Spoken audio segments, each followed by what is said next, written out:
Hello and welcome back to another episode of How It Vapes. In this episode, as you can see, I'm going to show you my essential vaping tools. The first I'm going to show you is the scissors. As you can see, these are scissors used by surgeons. And indeed, this was gifted to me by a friend that is a surgeon. If you do not have a pair of scissors like this, I'm sure you cannot understand how good this is for cutting cotton.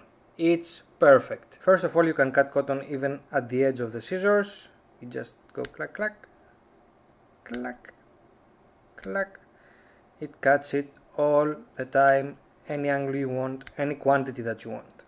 It has no problem if the cotton is thick, it can still cut it flush. Also forgot to mention that with this pair of scissors you can also cut wet cotton, which is a very useful thing if you want to cut your cotton after you have installed it. This is a unique investment and I think that every vapor has to have one of these. Next it's these tweezers, which are ceramic. This makes it very useful when you want to squeeze your coil when you fire it. Because they're ceramic, they do not short the coil. Also, because the edges are not pointy, it's easier to grab the cotton and pull it, and it also makes the squeezing of the coils easier. Next up is the diagonal cutter. Because it's diagonal, you can actually cut very flush your coils, so this makes the installation of coils a lot easier. It's nothing special, but it cuts wires a lot better than a simple cutter. Next up are these tweezers, but I never use them like tweezers. I only use them when I want to open an atomizer. The reason I use two of these is because if you want to open an atomizer with only one, you have to grab the atomizer sometimes from the glass, which is very dangerous,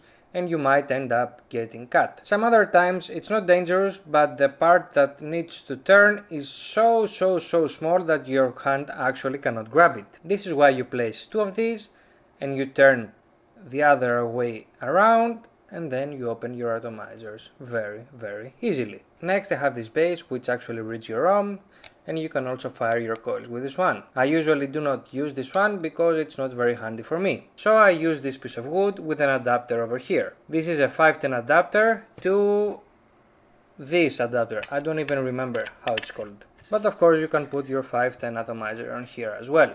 The reason I use this one is because when I put the atomizer on here, I have lots of room here to use my hand, and it's a lot easier for me to build my coils. Finally, it's the box with the little tools inside. Here we have two coilers, standard stuff, 25mm and 30mm.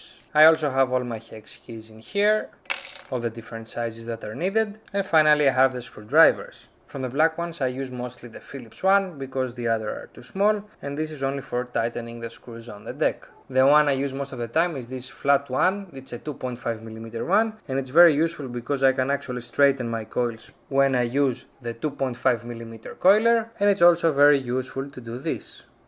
Cring, cring, cring. And this here is a 3mm one. These vaping tools here are the only vaping tools you will ever need. Don't waste your time and money buying different gizmos and different stuff, because if you buy directly these things, you will never ever need anything else. So now you know the tools that I actually use to build all my atomizers that I review for you guys. Remember, keep on vaping, and I'll see you on the next one.